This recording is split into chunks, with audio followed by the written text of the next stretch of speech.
Headley Horse Hacks, offering tips, tricks, and tutorials in 90 seconds or less to help your horse be healthier and your life just a little bit easier. Today's episode does run longer than 90 seconds, but that's because there's a lot of information and we want to make sure you have all of it. So let's jump right in. Episode 4, the DIY solution for hoof sole support and coffin bone rotation. The problem is the conventional approach to supporting the coffin bone include heart bar shoes.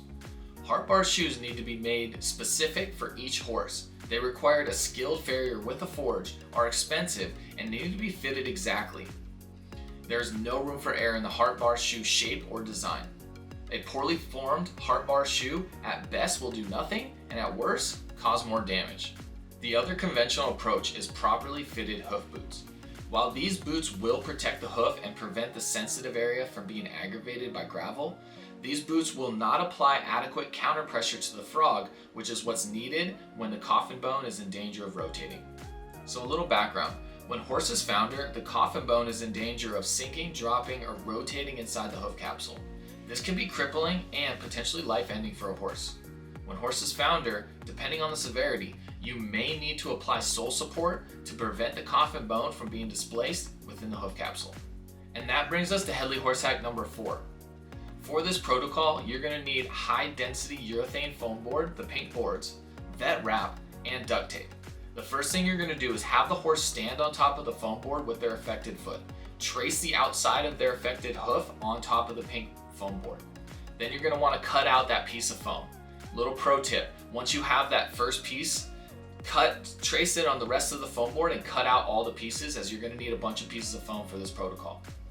Now what you're going to do is you're going to take one of those pieces of foam and put it underneath the hoof and use vet wrap to secure it in place, and then you're going to duct tape the entire thing, making sure everything stays in place. The foam will compact into the horse's hoof within a day or two. Once this happens, attach another piece of foam as you did the first one. At this point, there's no need to remove the first piece of foam. In another day or two, once the second piece of foam has fully compacted, you can remove everything and start over again. The foam compacts into the hoof and applies adequate counter pressure to the frog, which is what's needed when the coffin bone is in danger of rotating. Depending on the severity of the rotation, you may need to continue this protocol for weeks or even months. Once you notice a horse is able to walk and move around comfortably, you can stop the protocol. Our experience using this method, we had a 10-year-old Arab with 6 degrees of rotation in both front feet. Using this protocol, we completely reversed the issue, confirmed by x-rays, in about 8 weeks. If you like this content and want to see more, be sure to hit that like button and give us a follow. We also love hearing from you, so if you tried this horse hack, or if there's a topic you want us to cover in a future segment, be sure to leave it in the comments below. Thanks for tuning in.